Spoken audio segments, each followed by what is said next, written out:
Assalamualaikum warahmatullahi wabarakatuh. Perkenalkan, nama saya Ustaz Afan Maulana, NIM 1521066, kelas Fikih Jinayah HTNB. Pada kesempatan kali ini saya akan sedikit menyampaikan materi tentang takzir dan reformasi dan positifikasi hukum Islam. Materi yang pertama, takzir. Pengertian takzir adalah hukuman yang diberikan kepada pelaku yang tidak termasuk dalam jarimah hudud. Pertama, jarimah takzir yang menyinggung hak Allah, yaitu perbuatan yang berkaitan dengan kepentingan umum.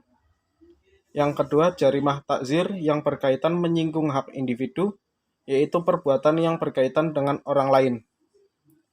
Sanksi dari takzir yang pertama, yang berkaitan dengan badan, yaitu hukuman mati, dan hukuman cambuk. Yang kedua, yang berkaitan dengan kemerdekaan seseorang, yaitu yang pertama hukuman penjara dan hukuman pengasingan. Yang ketiga, yang berkaitan dengan harta, yaitu menghancurkan, mengubahnya, dan memilikinya sesuai pendapat Ibnu Taimiyah. Materi yang kedua, reformasi dan positifikasi hukum Islam.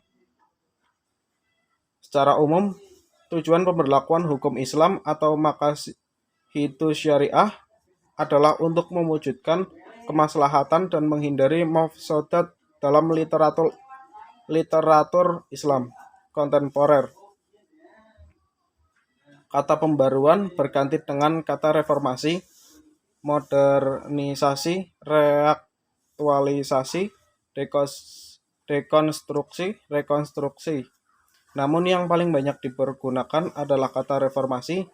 Dalam bahasa Arab lebih dikenal dengan kata tajdid, yang berarti membangun kembali, menghidupkan, menyusun maupun memperbaiki agar bisa digunakan sesuai yang diharapkan. Globalisasi sebagai faktor paling dominan menurut reformasi hukum Islam dalam 3 aspek, yaitu kelembagaan, perundang-undangan, dan budaya hukum Islam.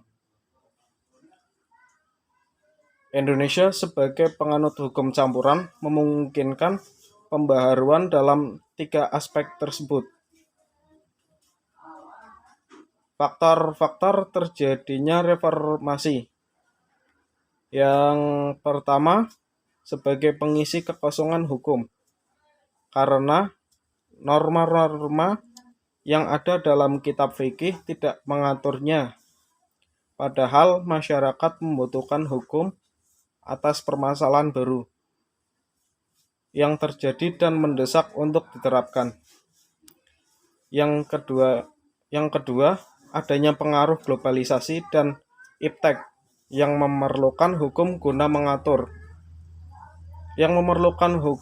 mengaturnya, terutama mengenai masalah yang belum ada aturan hukumnya. Yang ketiga, adanya pengaruh reformasi dalam berbagai bidang yang memberikan peluang pada hukum Islam sebagai bahan acuan dalam membuat hukum nasional. Yang keempat, adanya pengaruh pembaruan pemikiran hukum Islam yang dilaksanakan oleh para mujtahid, baik di tingkat nasional maupun internasional, terutama yang menyangkut ilmu, pengetahuan, dan teknologi. Sekian dari saya. Wassalamualaikum warahmatullahi wabarakatuh.